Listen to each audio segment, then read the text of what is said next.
안녕하세요. 제36회 공간국제학생 건축상 2차 주제 설명회를 시작하겠습니다. 오늘은 오프라인으로 참석해주신 참가자 여러분들과 심사위원 김찬주 건축가님을 모시고 2차 주제 설명회 시작해보도록 하겠습니다. 많은 도움 주시기 바랍니다. 감사합니다.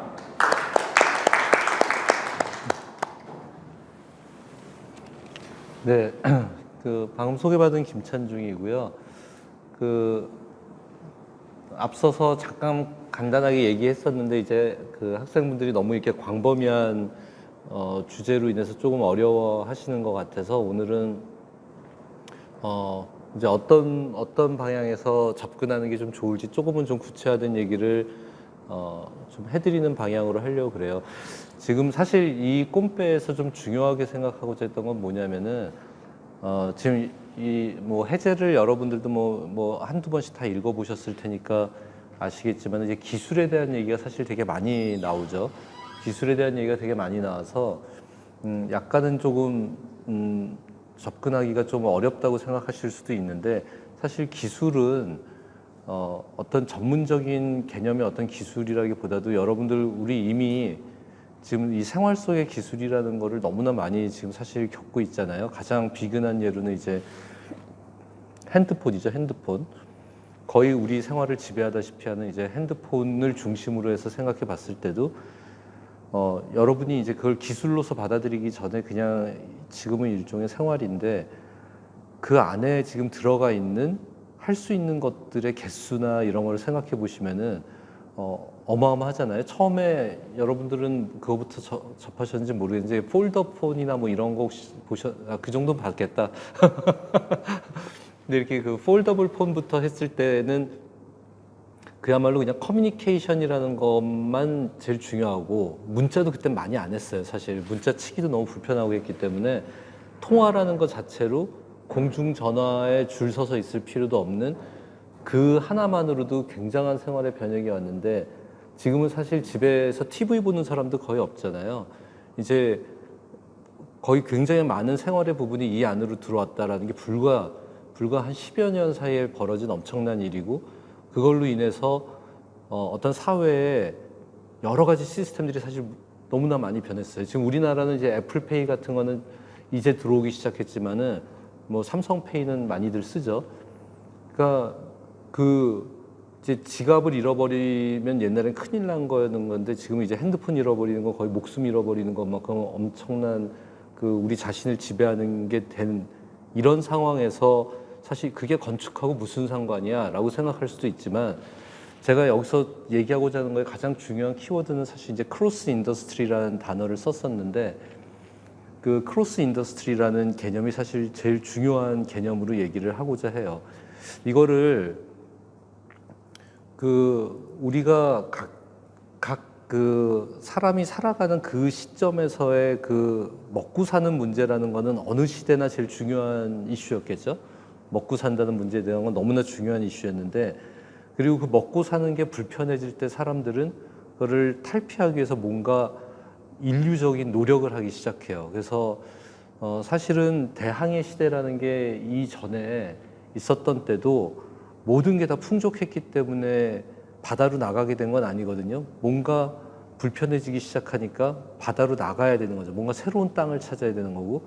근데 그 땅을 찾고자 했을 때 생기는 그 변화들이 무지막지하게 사실 많은 변화들이 있으면서 그 안에서 사실 그 건축의 변화들도 당연히 따라온다. 근데 여기서 얘기하고자 했던 거는 건축이 그렇게 선도적으로 모든 걸 이렇게 끌고 가지는 못해요. 항상 사회 현상이 벌어지고 난 거를 담는 거의 결과물로서의 건축 공간이라는 게 완성이 되지 이런 공간이 있으니까 모두들 이렇게 합시다라는 식으로 된 적은 사실 없었다. 그러니까 여기서 또 나오는 말 중에 후발 산업이라는 말이 나오는데 건축이 선발적인 산업이 아니라 사실은 그 사회 시스템이 어느 정도 딱 체계화가 됐을 때 그것이 구체적으로 구현되는 형식으로서의 건축이 나왔던 거기 때문에 그런 거를 생각해 보면은 지금의 사회상을 사실 너무 광범위하죠. 근데 지금의 사회상, 지금 우리한테 가장 필요한 게 뭐냐? 우리가 지금 먹고 사는 거에 있어서의 가장 큰 문제는 뭐냐라는 거가 지금 다가오고 있죠. 그게 뭐예요? 여러분들 잘 아시는 환경 문제라든지 자원 문제라든지 뭐 그런 여타 등등의 문제들로 인해서 지금 한 80억 정도가 넘는 80억 정도 되죠. 지금 전 세계 인구가. 뭐 식량 문제나 이런 부분들은 우리나라가 지금 현재 그거에 굉장히 갈급하지 않아서 우리가 인지하지 못하고 있지만 전 세계적인 스펙트럼에서 봤을 때 식량 문제는 앞으로 향후 조만간에 굉장히 큰 이슈가 될 거예요. 그야말로 이 음식물의 유통이나 공급이나 이런 것들이 이렇게 적절하게 분배되지 않음으로 해서 오는 그 갈등 상황들. 지금 뭐 우크라이나 전쟁 같은 것만 해도 그렇죠. 두 나라 간의 싸움이 아니라 지금 전 세계적인 경제부터 시작해서 여러 가지 물류, 그다음에 이제 식량까지도 영향을 준다고 지금 뉴스가 계속 나오고 있죠. 그 80억 인구는 서로 다 찢어져 있는데 사실은 이 너무 이렇게 이 밀도가 너무 높아졌기 때문에 어느 누구 하나가 몸을 부비기라도 시작하면은 전체가 다 흔들릴 수밖에 없는 그런 구조로 거의 이제 턱 밑까지 와 있는 거죠. 이런 모든 상황들이. 그러면 이제 뭐냐? 그러면 이제 또 먹고 살기 위해서 또 뭔가를 찾아야 되는 시점이 왔다는 거에 이제 이 얘기의 시작이 있어요. 그래서 지구가 아닌 그 외의 지역을 찾으려고 하다 보니 이제 지구 바깥으로 나가야 되는 어떤 상황들이 공상과학이 아니라 실질적으로도 이 시나리오는 굉장히 옛날부터 있었어요. 가장 처음의 시나리오는 제가 정확히 그 작가와 이거를 기억을 못하는데 한 1860 몇 년도의 소설에서도 이미 지구 외에서의 그게 막 이렇게 드리밍하는 어떤 공상과학으로서가 아니라 문제의식을 가지고 문제를 벗어나기 위해서 우리가 찾아야 되는 또 하나의 대양 이후의 어떤 새로운 세계관의 출현에 대한 얘기가 다 나오거든요. 자, 그러면은 이런 어떤 것들이 변하는 데 있어서 건축이 후발 산업이라고 그랬잖아요. 그럼 걔네들 다 일어나고 난 다음에 우리가 그거를 받아들이면 되는 거예요, 사실. 왜냐면 후발 산업이니까. 근데 반드시 그러하냐? 이제 그렇지 않다는 거죠. 왜냐하면은 여러분들 뭐 메타버스나 뭐 이런 얘기도 많이 들어서 잘 아시겠지만은 그 이제는 건축가 또는 건축이라는 직능이 옛날에 그 보편적이고 고전적인 영역에 계속 머물러 있으면은 그 업역에 대한 그 전문성이라든지 이런 것들이 이제 점점 잠식당하거든요. 그러니까 이런 거랑 비슷한 거예요. 옛날에는 불과 몇 년 전까지만 하더라도 사진 작가가 사진을 찍으면 사람들이 그걸 와, 뭐 멋지다 또는 뭐라든가 뭐 이러는데 이제 SLR 카메라나 이런 게 나오고 또 이 핸드폰도 너무나 이제 촬영 기술, 촬영 앱 같은 게 너무 좋아지니까 이 아마추어들하고 프로하고의 간극이 점점 좁아지는 거죠. 그래서 장비를 좋은 거 사면은 또 좋은 사진을 찍을 수 있다는 것도 알게 되니까, 그러니까 기술을 돈을 주고 소비를 하게 되면은 그 업역에 대한 거를 어느 정도 넘을 수 있는 선이 되게 가까워오는 거죠. 우스갯소리로 요즘에 클라이언트 중에는 그 스케치업으로 자기가 만들고 싶은 집을 대략 만들어서 갖고 오시는 분들도 있어요. 그러니까 나는 이런 느낌이 좋다라고. 아니 그럼 직접 하지. 근데 뭐 라이센스가 없고 뭐가 없고 그러니까 직접은 못하지만 이제 그 정도로 그 전문성이 이제 도전받기 시작하는. 근데 그 반대급부적으로 그 카메라를 잘 쓰는 사람들이 정말 전문적인 프로페셔널 그 사진 작가의 퀄리티를 또 알아보는 또 그런 현상도 생기겠죠. 그러니까 옛날에 단순 아마추어였을 때는 그냥 이렇게 뭐 잘한다라는 정도로 알고 있었는데 자기가 실제 좋은 장비를 찍어보니까 저 사람이 얼마나 잘하는지를 본인이 또 잘 아는 거죠. 그래서 그 얘기는 정말 찐은 살아남을 수 있는데 그렇지 않으면은 그 각각의 전문 분야에서의 사람들이 훨씬 더 이제 좀 힘들어질 수 있는 거죠. 이게 그걸 극복할 수 있는 기술들이 있으니까.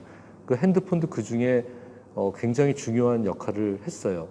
자, 근데 어쨌든 그 기술이라는 거가 그래서 그런 어떤 그 발달을 갖고 오면서부터는 이제 그 지구 바깥이라는 것에 대한 거로 가기 위한 노력들을 계속 이제 하기 시작했어요. 아폴로 시리즈 같은 경우는 사실 이제 미국과 소련의 이제 그 우주 경쟁에서부터 시작된 약간은 표현이 좀 그렇지만 이제 누가 더 그 가오를 누가 더 잡느냐의 약간 그런 가오 싸움 비슷한 거로 시작이 됐지만 그때 1969년에 달 착륙이 처음 일어나고 난 이후로 이제 한 뭐 17호 아폴로 17호까지 있었죠.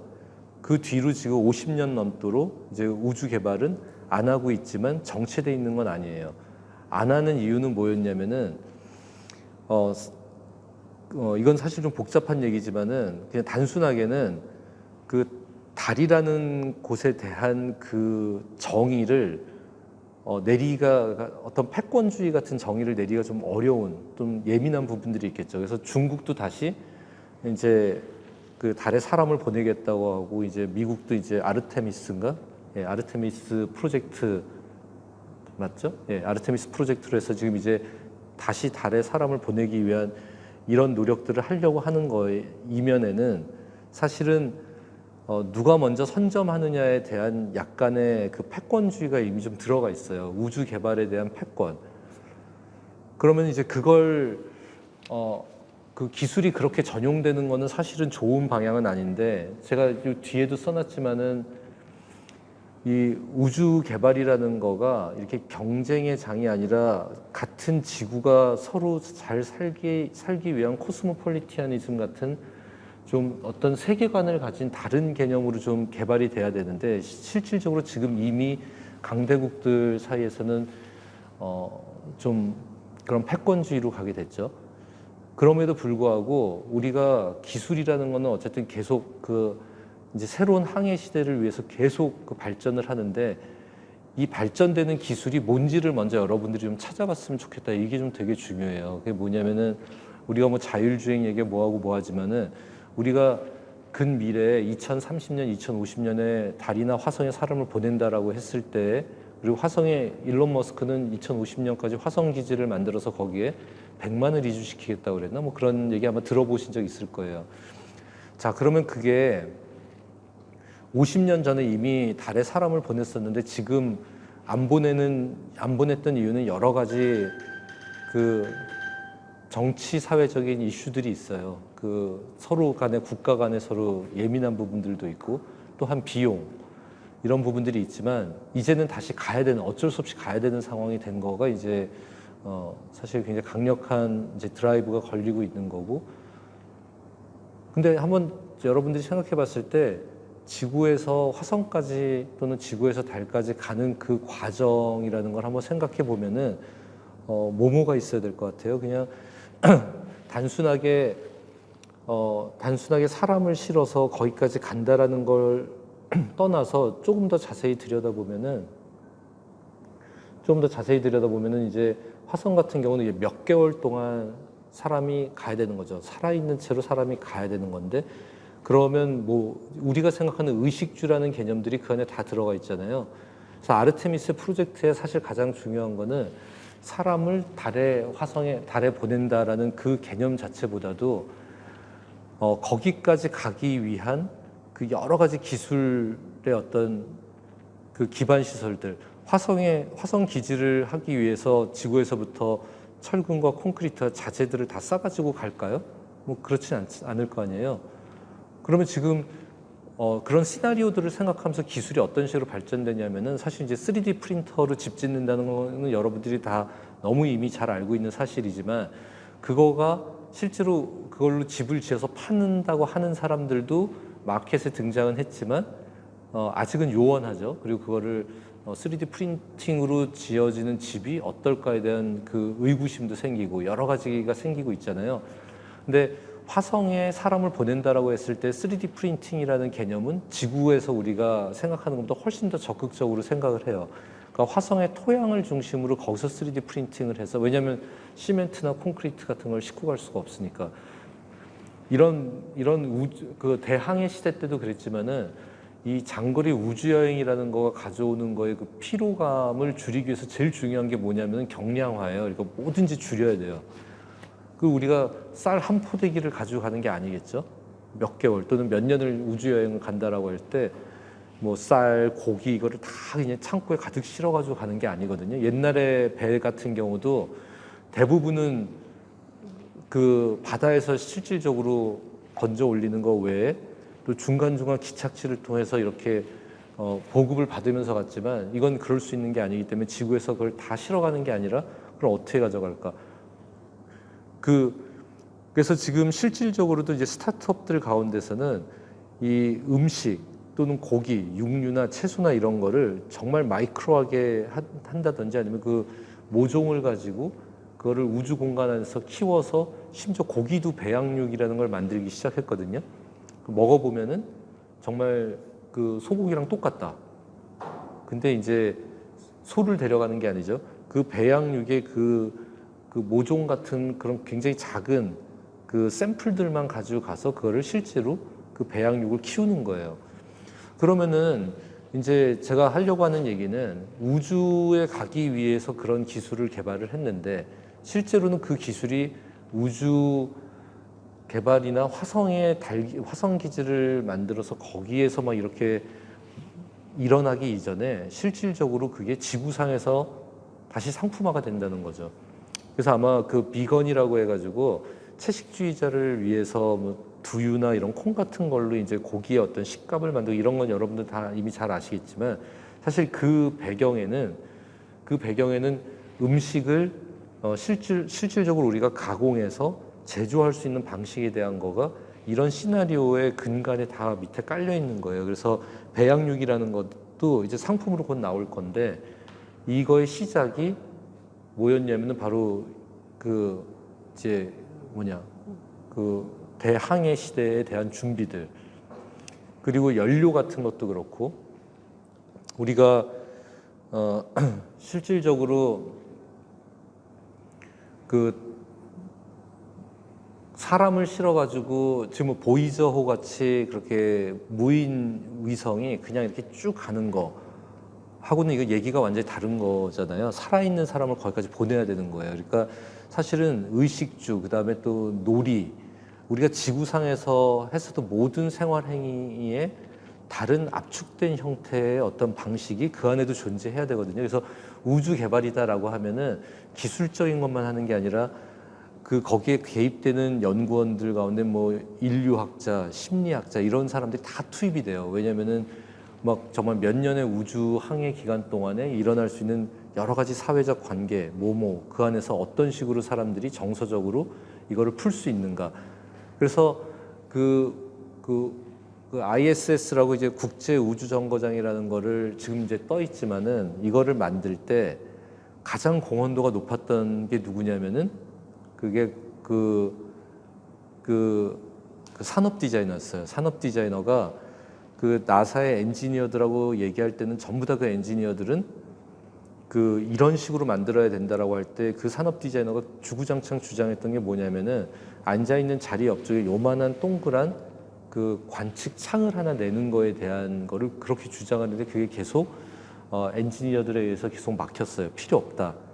근데 그게 아니라 그 창이 하나 있음으로 해서 실제로 그 우주 유영을 했던 사람들은 그 창을 보는 시간이 하루에 뭐 정해져 있대요. 이제 의무적으로도 봐야 되기도 하고 심리적인 것 때문에 그걸 보는 시간이 가장 즐거운 시간이었다고 얘기를 할 정도로 그 창은 그 동그란 그 창 하나가 너무너무 중요했던 거죠. 그래서 이 지구 안에서의 지금의 우리의 어떤 산업 구조 안에서의 모든 거를 판단하지 말고 어떻게 보면 필드가 바뀌는 거잖아요. 우주라는 공간은. 근데 여기서 얘기하는 거는 우주 공간에 뭘 지으라는 거를 얘기하는 게 아니라 우주 공간에서 우리가 살기 위해서 필요한 것들이 무엇이 있을까라는 거를 먼저 한번 생각을 좀 깊게 해보자. 그럼 거기서 재미난 생각들이 많이 나올 수 있는데 그럼 그때 이런 기술이 그렇게 되면 좋겠다라는 게 있었을 때 그 기술이 거기서 적용되기 전에 우리 지구상에서 전용이 되면은 어떤 식으로 우리의 삶의 방식을 바꿀 수 있을까? 그렇게 되면 건축이 어떤 식으로 바뀔 수 있을까에 대한 시나리오를 한번 재밌게 잡아보자라는 게 사실은 이 주제에 이번 주제에 굉장히 중요한 우주 기지를 짓는 게 아니에요. 그러니까 하지만 우리가 우주에서 우리가 살아야 되는 어떤 상황이 됐다고 가정했을 때 우리한테 필요한 것들이 무엇이 있을 거고 그것에 익스트림한 어떤 지점들을 생각을 해보면은 그것들에 연관된 기술이 여러분들이 찾아보면 없을 것 같지만 지금 연구 중인 것들이 굉장히 많이 있어요. 예를 들면은 뭐 통신 관련된 것도 그렇고, 왜냐면 지금의 통신 기술로 가면 달하고 지구하고의 제가 알기로는 한 7분 정도의 유격이 생기는 어떤 그게 있다고 그러는데, 왜냐면 거리가 있으니까 그 딜레이가 되는 시점이 있다고 그러는데, 그 시점도 줄일 수 있는 방법이 있겠죠. 그럼 그 기술이 뭔지를 여러분들이 정확히 알 수는 없는데 상상을 할 수는 있겠죠.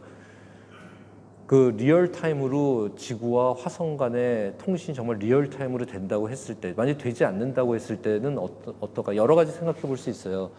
제가 사실 여기서 막 너무 여러 가지를 얘기하면 그거를 할까봐 내가 그 예시를 잘 못 들지만은, 그 걸프전이라고 옛날에 전쟁이 있었을 때 그 전투에서 사람들이 다쳤을 때, 군인들이 다쳤을 때 의사들이 계속 거기에 그 사막에 막 파견 나가서 막 그거를 수술할 수가 없잖아요. 그래서 그때 미국에서 어떤 시나리오를 가지고 있었냐면은 그 원거리 수술, 그러니까 이제 유닛, 그 외과 로봇 유닛을 보내면 이 장갑을 끼고 그 화면을 통해서 그 다친 사람을 수술을 하는 거예요. 이 의사가 이렇게 하면은 그쪽 전투 지역에서 그 로봇이 이제 그 수술을 하는 거죠. 그래서 그 시나리오대로 굉장히 많이 준비를 했었는데, 결정적인 순간에 그거를 못하게 된 이유가 뭐였냐면은 그 1점 몇 초간의 딜레이 때문에. 왜냐면은 보통은 우리가 시술을 할 때, 저는 의사는 아니지만 얘기를 들어보면은 딱 이렇게 여기를 자르고 이쪽을 묶자라고 했을 때 아니야. 그리고 이걸 자르면 안 돼라는 그 판단이 자르는 순간에 아니라고 생각이 바뀔 때가 있대요. 자르면 안 되는 거죠.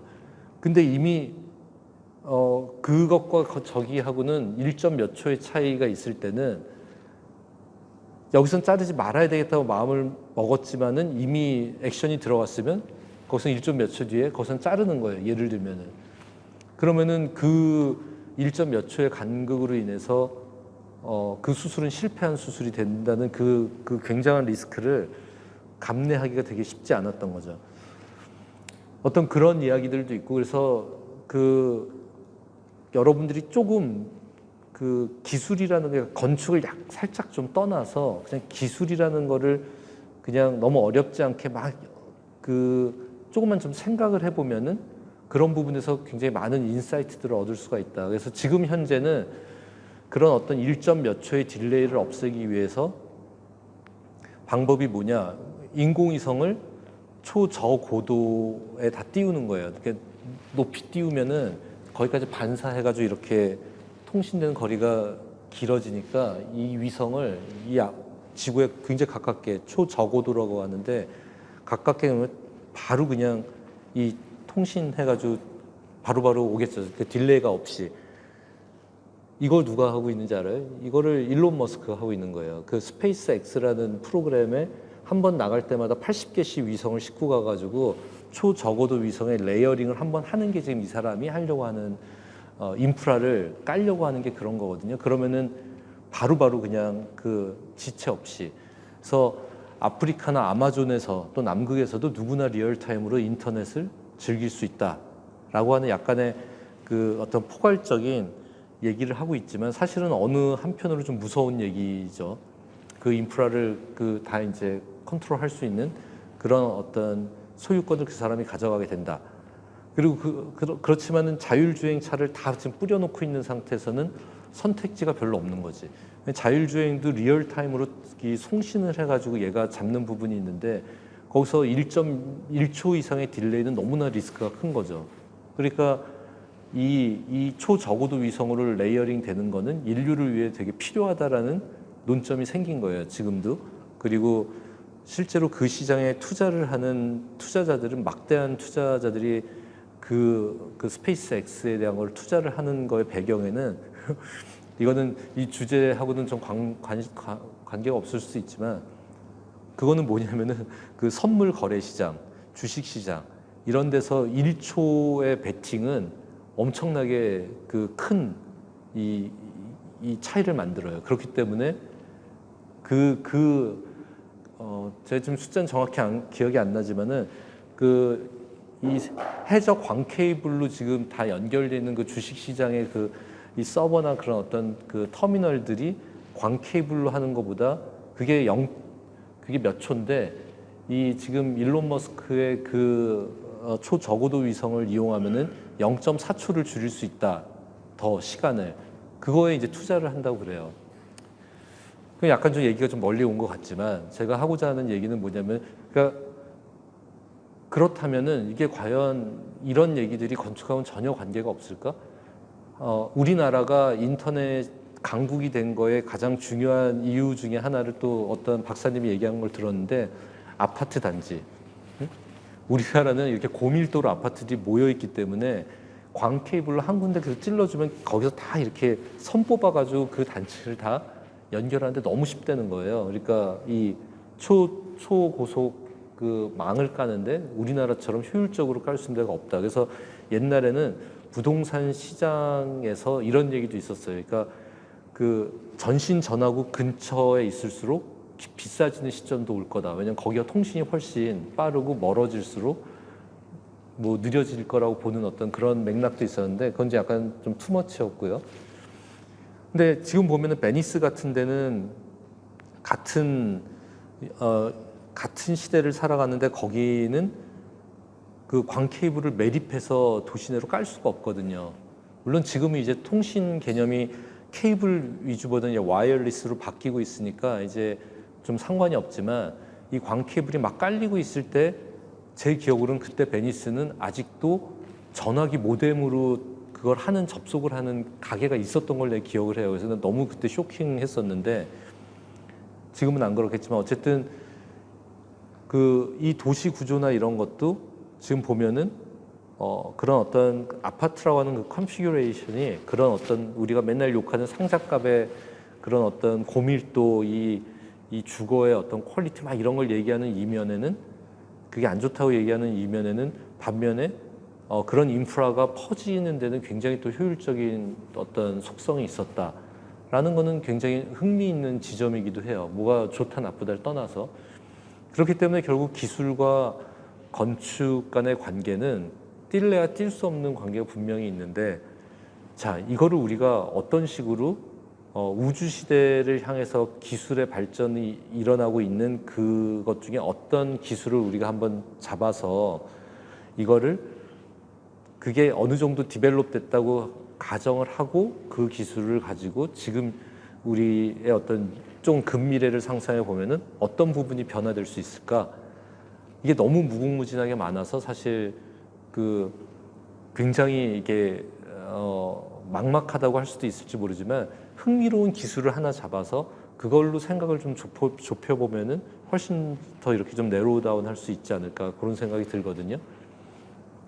일단은 한 그 정도 얘기를 먼저 드릴 수 있을 것 같아요. 그래서 이렇게 옛날에 어떻게 보면은 그 르네상스 시대나 뭐 굉장히 이렇게 이 예술이 일종의 문화가 아니라 예술이 거의 산업의 수준으로 이르렀을 때 보면은 그 천장화라든지 벽화라든지 이런 거가 건축에 거의 이렇게 같이 일체화돼서 나타나는 형식들이 굉장히 많잖아요. 그러니까 그 시대에 가장 그 부흥하는 산업들이 결국에는 건축에 이렇게 인베디드 된다. 이렇게 서로 안착이 돼서 거기서 쫙 이렇게 일체화되는 그 지점들이 있는데 지금 그 지점을 한번 우리가 찾아보자. 그래서 지금 현재 일어나고 있는 어떤 건축적 현상을 좀 떠나서 기술의 어떤 그 인류가 우주로 나아가기 위한 어떤 방향성을 찾는 데에 기술의 어떤 지점들이 다 있기 때문에 방금 말씀드렸던 뭐 통신이라든지 무게를 줄이기 위한 어떤 방식, 뭐 여러 가지들 먹는 거, 입는 거, 또 그 실제로 그 우주 정거장에는 놀이방 같은 개념도 있어요. 왜냐하면 인간이니까 다 자기가 어떻게든 풀어야 될 거 아니에요. 우리가 기계적으로 막 이렇게 거기서 우주 공간에서 24시간 일만 하다 오는 게 아니기 때문에 이 모든 환경 자체는 지구랑 다르지만 인간의 어떤 속성이 유지되게 하기 위해서 기술들이 그걸 계속 맞춰가고 있는 거죠. 그러는 과정에서 생기는 기술들 가운데는 지금보다 훨씬 더 어떤 우리의 생활을 변화시킬 수 있는 가능성들이 높은 것들이 되게 많다. 그러니까 그런 부분들을 우리 한번 캐치해 보자. 이거는 정답이 있을 수는 없지만 어떤 그 맞고 틀리고의 문제보다는 그 이야기의 전개나 그 시나리오의 어느 정도의 그 새로움, 그 다음에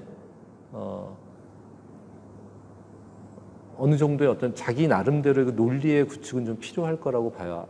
제가 막 지금까지 막 예를 들었던 것들은 뭐 일론 머스크 예도 들고 뭐 이런 얘기를 들었지만은 이게 다 어떻게 보면 만화적인 상상에서 시작된 일이었어요, 사실.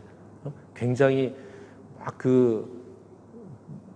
물론 그걸 촉이라고도 얘기할 수 있지만은 뛰어난 촉을 가진 거는 분명하지만 사실 젊은 시절에 약간의 망상과 같은 어떤 부분을 굉장히 구체화하는 과정에서 여러 가지가 나오는 거죠. 그러다 보니까 유튜브로도 여러분들 많이 보셨겠지만 로켓 발사해서 다시 거꾸로 역추진해서 다시 내려와야 되는 그것도 되게 보면은 옛날에 소설 그 공상과학 소설들이 다 그랬거든요. 이게 총알처럼 생긴 로켓이 날아갔다가 정말 다리 펴고 역추진으로 내려오는, 난 그걸 보고 어렸을 때 내가 본 만화랑 너무 똑같아서 놀랐는데 그걸 지금 하고 있잖아요. 그걸 해야 되는 이유가 뭐겠어요? 한 번 올라갈 때 80개씩을 로켓을 계속 써야 되니까, 그냥 계속 써야 되니까. 그래야지 그게 나지. 옛날 아폴로 그거 할 때처럼 엄청난 그 연료를 써서 다 버리고 나중에 요만한 것만 돌아오는 개념으로 됐을 때 나머지는 다 버려지는 거잖아요. 이제 그런 식으로는 할 수 없으니까 그걸 다 필요에 의해서 치열하게 찾다 보면은 그런 부분들이 있다. 그리고 여러분들한테 약간 힌트를 주자면은 기술의, 이건 제 개인적인 생각이긴 하지만 저는 항상 기술이 발전하는 지향점의 근간이 어디에 있을까라고 생각했을 때는 굉장히 본질적인 데 있다. 사람의 본질적인 본성. 그래서 저는 신화의 세계를 기술이 구현하는 방향은 신화의 세계를 만들어가는 방향이라는 생각을 많이 했어요. 뭐 로봇도 그 그리스 신화에서부터 로봇이 나오잖아요. 크레타 섬을 하루에 2바퀴인가 도는 탈로스라는 로봇이었나? 그러니까 그때 청동 인간이라는 말로 표현을 하지만 반복적으로 그 크레타 섬을 2번씩 순찰하는 거를 사람이 하기 너무 귀찮으니까 청동 인간을 만들어서 그 인간이 하루에 2번씩 계속 돌면서 이제 감시를 하는, 그게 이제 그 옛날에 신화였지만 그게 이제 사람은 이제 귀찮은 걸 못 하는 거죠. 그러니까 본질적으로 좀 이런 건 안 했으면 좋겠어, 편했으면 좋겠어 하는 그런 부분들이 다 신화적인 이야기 안에 되게 많아요. 그리고 뭐 열려라 참깨 같은 뭐 자동문 뭐 이런 것부터 시작해서 아라비아의 양탄자 같은 것도 있고, 또 뭐 이카루스 같은 건 뭐 너무나 잘 아시는 거잖아요. 날고 싶은 거, 이런 거 다 굉장히 인간의 욕망, 본질 이런 데에 다 기인한 것들이 신화적으로 탄생된 것들이 그 본질을 대표한다고 생각을 했고, 기술은 그거를 점점 현실화해서 만들어 나가는 어떤 그런 게 아닌가, 이제 그런 생각을 좀 많이 했었는데, 결국 이제 이런 어떤 우주에 관련된 거가 지금 기술이 있어서 생각난 게 아니라 사실은 그 훨씬 이전부터 이 우주에 대한 거에 대한 그 스토리텔링은 너무나 많이 있었던 거죠. 그리고 그걸 점점 구현해 나가는 방향으로 나오는 과정에서 이제 그 기술들이 굉장히 많이 발달되는 것 중에 어떤 것들이 지금 우리의 근미래에 우리의 생활을 어떤 식으로 영향을 줄 건가라는 거에 대한 상상을 한번 해보고, 그런 거를 어떤 꼭 건축적으로 표현하라는 말을 하진 않겠어요. 왜냐면은 그게 어떤 뭐 사파가 될 수도 있지만 하여튼 자기가 자기의 생각을 전달하기에 가장 좋은 매체가 되면 된다고 생각을 해요. 그래서 여러분들이 만약에 뭐 기회가 된다면 이거를 자기가 혼자서 막 생각해서 하는 것도 중요하겠지만은 어떤 사회 또는 뭐 심리 또는 뭐 여러 분야의 인문학적인 어떤 친구들이나 아니면 그런 대하고의 어떤 태핑 또는 의견 교환, 어떤 그런 부분들이 접목되는 것도 되게 중요해요. 자율주행 자동차 시나리오도 1952년에 나왔거든요. 그때 뉴욕 타임스에 그 운전자가 운전 안 하고 핸들 놓고 이렇게 그냥 자율주행할 수 있는 기술이 MIT에서 스탠포드였나? MIT에서 개발이 됐는데 뉴욕 타임즈에 그 기사가 나와요. 그걸 보고 너무 놀랐었는데 앞으로 5년 뒤에는 이제 자율주행이 이루어진다라는 게 1950몇 년도에 뉴스에 나왔더니까 뉴욕 타임즈에. 근데 지금도 자율주행이 이제 3단계니 몇 단계니 이제 모드가 이제 계속 디벨롭이 되고는 있지만 그 뉴스에서 타임즈에 나왔던 것만큼의 실용성이 담보되기에는 아직도 시간이 많이 필요하죠. 근데 그건 기술적인 시간이 많이 필요하다기보다는 여러 가지죠. 사회, 인식, 또 사고가 났어. 그럼 이 사고의 책임은 자동차 회사에 있냐, 아니면은 그 안에 앉아있던 사람에 있냐, 여러 가지의 어떤 변수들이 있잖아요. 굉장히 쉽지 않은 문제겠죠. 지금도 어떤 그 급발진이 아니냐 이거 가지고도 굉장히 그 시시비비가 일어나는 이것도 지금 명확하지 않은 상황에서 이 자율주행으로 정말 사람이 손 놓고 있어야 되는 거에 대한 개념은 굉장히 복합적인 그 사회적인 문제들이 개입이 돼 있어요. 그래서 그런 부분들이 이게 지금 완전히 확 한 번에 바뀌기는 쉽지 않은 이제 그런 식으로 그 사회 문화적인 어떤 배경에 대한 거랑 그거와 기술관이 어떻게 반응할지에 대한 거로 인해서 이게 상당히 달라지기 때문에 아마 여러분들이 그걸 예측하는 데 있어서도 그런 어떤 부분들도 같이 좀 고려를 하면 훨씬 좀 재미있고 깊이 있는 얘기가 되지 않을까 그런 생각을 좀 해봐요.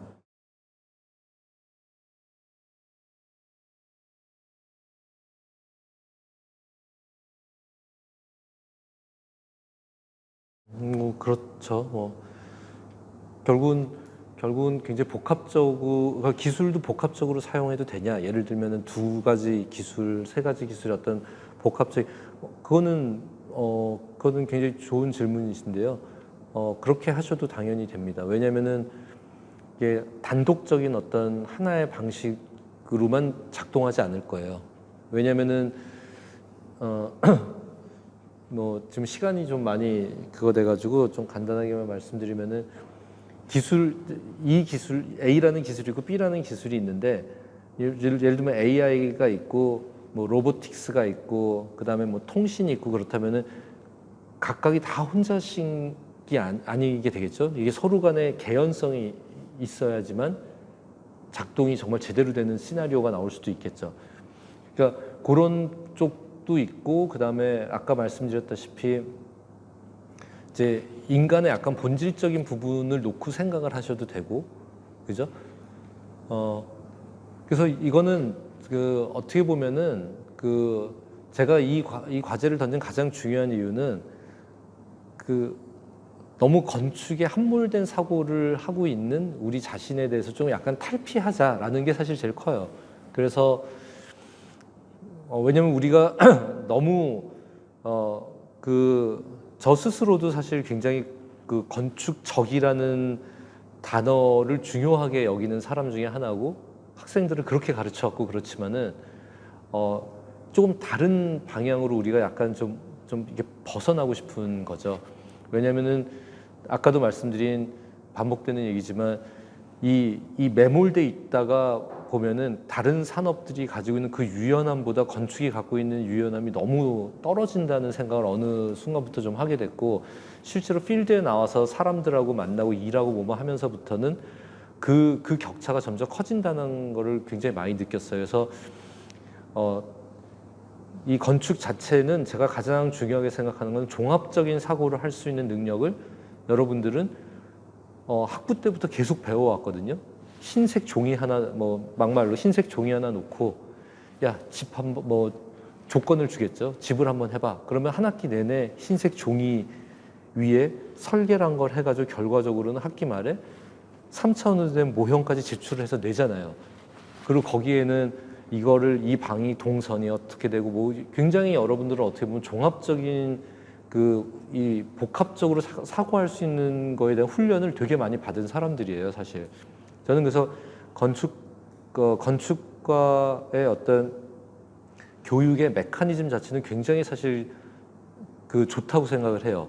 무에서 여러 가지 리소스를 가져고 지지고 뭐 리서치도 하고 뭐도 하고 뭐 사이트도 가서 사진도 찍어서 모두 등고도 만들어 보고 뭐 많이 하잖아요. 그래서 그 복합적인 걸 뭔가를 하기 말에 어쨌든 잘했든 못했든 뭔가를 딱 만들어낸다는 건 사실 단 대단하다. 근데 이제 그 리소스를 그 건축이라는 바운더리 안에서만 자꾸 찾다 보니까 세상은 너무나 빨리 변하는데, 그러니까 이게 한계가 온 거죠.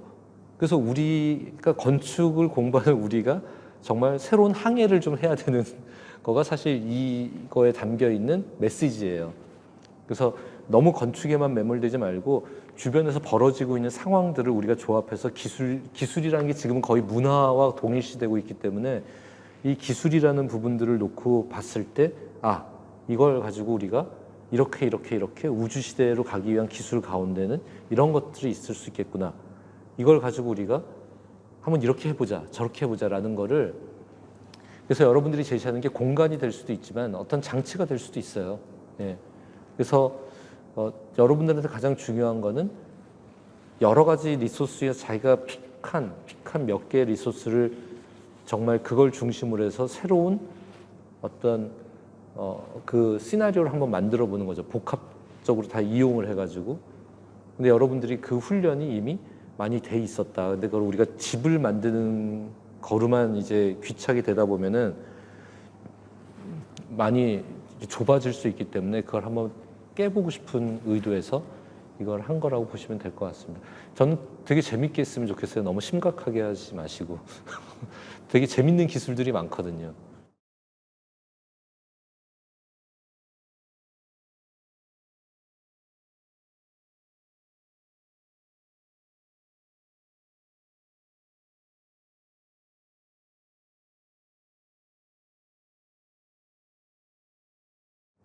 예, 예.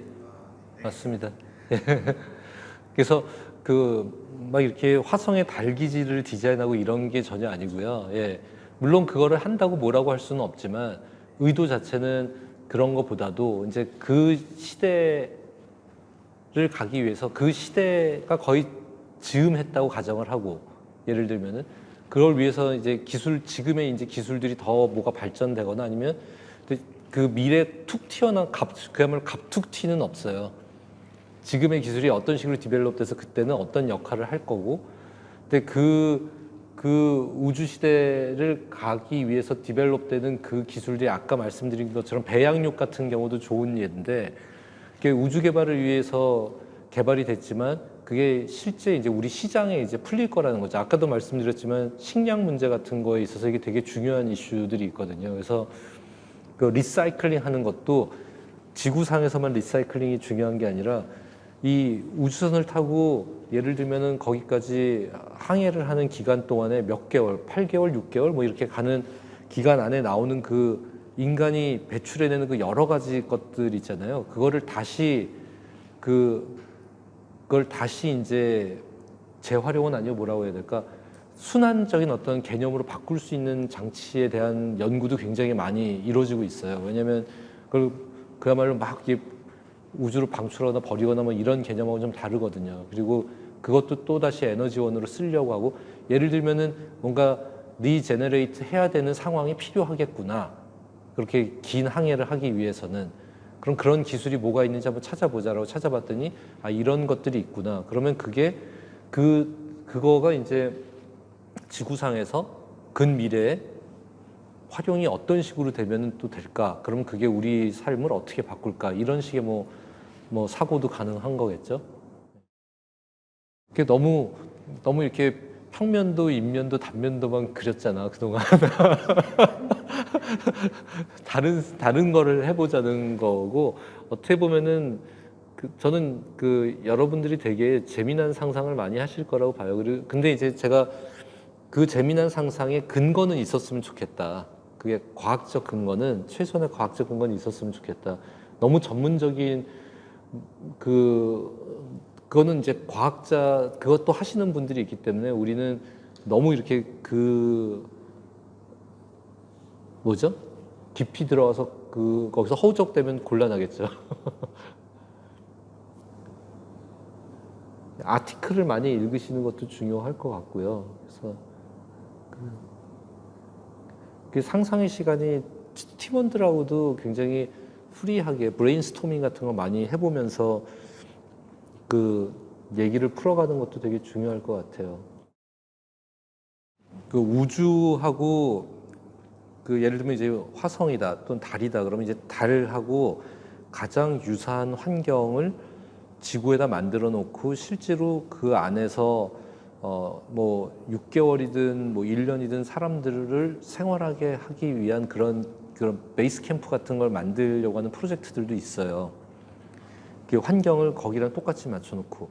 근데 아실지 모르겠는데 그 환경과 굉장히 유사한 뭐 중력이나 이런 거 빼고 그 환경과 굉장히 유사한 지구상의 자연 환경이 종유동굴이래요.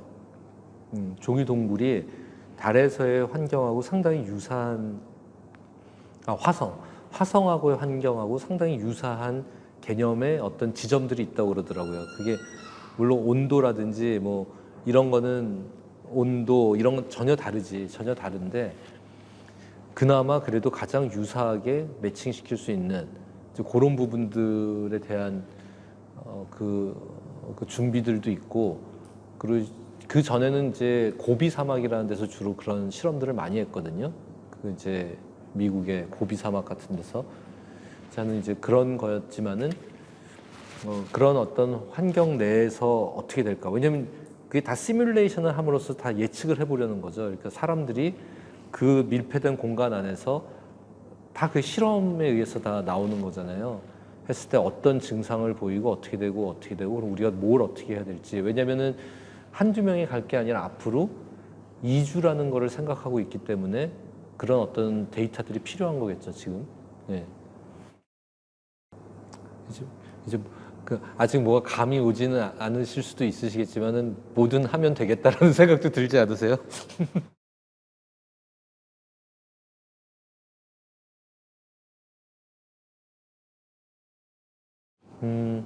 사실 완전히 관련 없는 기술이기는 쉽지 않을 거예요.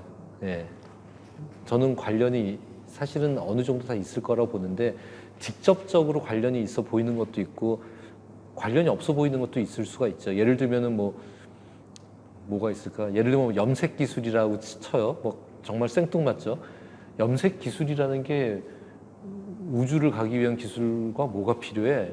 라고 할 수도 있지만 아까 우주선의 창문 같은 거를 판단했을 때 사실 그 엔지니어들이 다 반대했던 이유는 그러니까 형태는 기능을 따른다라는 어떤 그 모더니즘적 사고방식이 굉장히 강했기 때문에 그 사람의 심리라는 거는 거기서는 중요하지 않았던 거죠.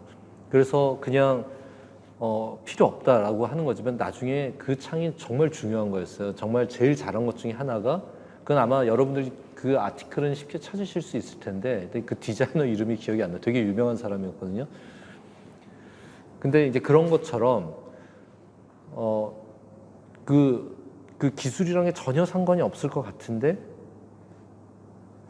생각해 보면은 역으로 그것도 가능할 것 같아요. 전혀 이 기술을 어떻게 하면은 가기 위한 기술로서 더 좋게 더 활용할 수가 있을까라고 생각할 수도 있을 것 같거든요. 예를 들면 염색 기술, 그리고 염색 기술 하지 마세요. 근데 그 염색 기술이라는 것도 그래서 그걸 하면 정말 이렇게 되면은 더 좋겠구나라는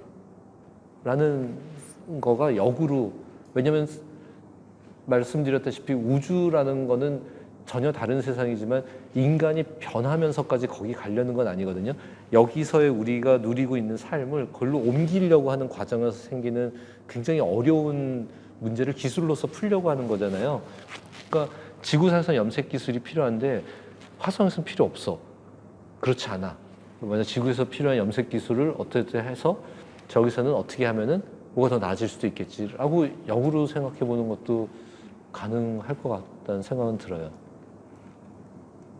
결국 기술이 뭐 두 가지의 기술이 있겠죠. 뭐 원본이 있는데 거기서 약간 변형해가지고 계속 소비를 촉진시키기 위한 기술이 있을 수가 있고, 그다음에 본질을 태핑하는 기술들이 있잖아요. 그건 이제 인류를 한 발자국씩 앞으로 가게 하기 위한 기술이고, 물론 그 기술의 이면에는 역시 어떤 그 뭐 자본하고 연결이 다 돼 있겠죠.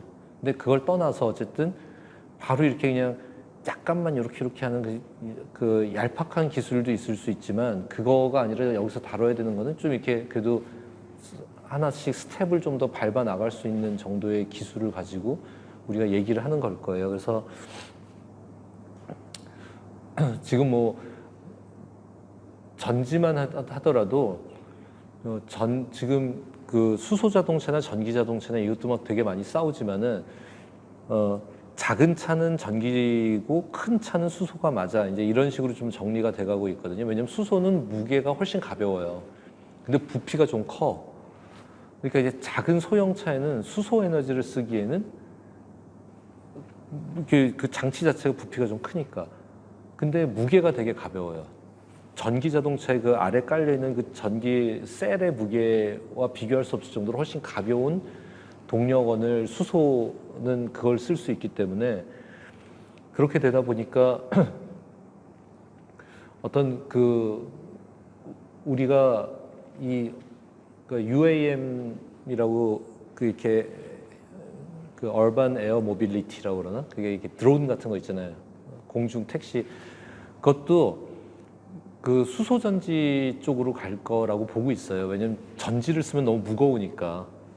대신에 이제 수소 에너지를 쓰면 훨씬 무게가 가벼워지니까, 그래서 수소 에너지 쪽으로. 그래서 교통기관의 인프라가 수소 베이스와 그 전기 셀 베이스로 나눠질지, 아니면은 또 그 수소 에너지를 쓰는 장치적인 속성이 굉장히 또 작은 개념으로 디벨롭이 또 발전이 되게 되면 뭐 그 셀 같은 개념은 뭐 사라질지, 뭐 이런 것도 사실 모르거든요.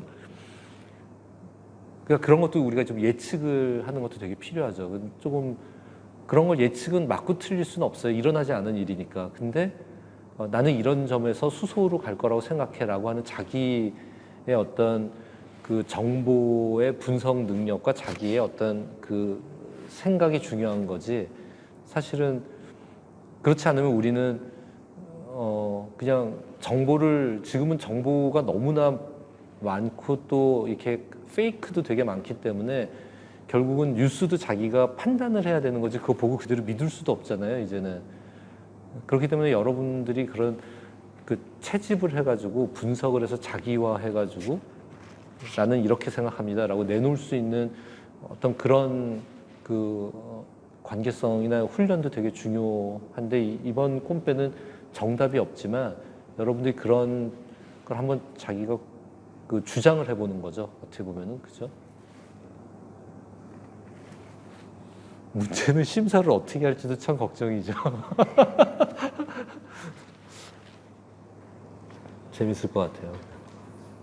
그럼 뭐, 예. 그러면 수고해주신 신사역 김천주 건축관님과 참여해주신 여러분 감사드리고요. 2차 주제 설명의 내용이 많은 도움이 되셨기를 바랍니다. 그럼 이상으로 2차 주제 설명회 마치도록 하겠습니다. 감사합니다. 네, 감사합니다.